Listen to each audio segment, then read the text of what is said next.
गुरुदेव भगवान की जय।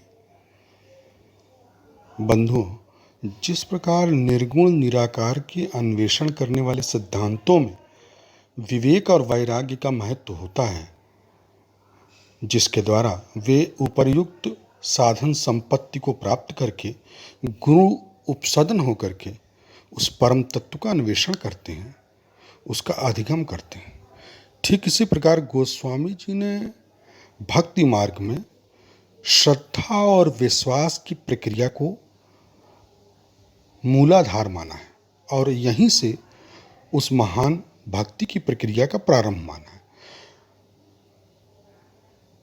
श्रद्धा किसे कहते हैं, विश्वास किसे कहते हैं, और फिर अंततोगत्वा इससे उपलब्धि क्या होती है। सत्य के प्रति जो आस्था बुद्धि है उसे ही श्रद्धा कहते हैं। अब ये सत्य किस मार्ग पर मिलेगा, इस संदर्भ में श्री गुरुदेव भगवान मानस मार्तंड जी महाराज कहते हैं, सत धन आनत, इसी को सनातन कहते हैं। यानी सत्य का आगमन हो जिस मार्ग से, उसी को सनातन कहते हैं। इसकी पहचान क्या है? श्री चैतन्य महाप्रभु कहते हैं, नामे रुचि जीवे दया साधु सेवा। जिन मद मजहबों में जीव के स्वाद के लिए जीव को हत्या की जाए, वे सनातन मार्ग नहीं हो सकते। तो इस प्रकार बंधुओं, जो वेदाश्रित सत्संप्रदाय हैं, उनके प्रति जो आस्था है उसी को श्रद्धा कहते हैं। अब एक दूसरा शब्द विश्वास का है, जिसको गोस्वामी जी प्रारंभ में ही प्रयोग करते हैं। वंदो भवानी शंकरौ श्रद्धा विश्वास रूपिणौ। विश्वास माने विगत श्वास।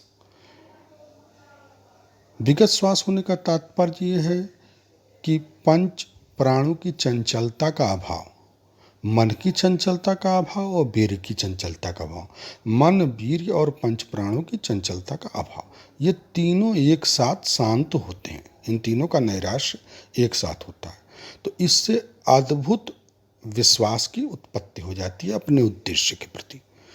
पुनः श्रद्धा और विश्वास के संयोग से एक अद्भुत निष्ठा के नगर का निर्माण हो जाता है, और इस निष्ठा के नगर के केंद्र में शरणागति का सुंदर भवन है, और यहीं पायौ परम विश्राम, राम समान प्रभु नाही कहूं। यही मानस का आनंद है, यही मानस का रस है। जय सिया राम।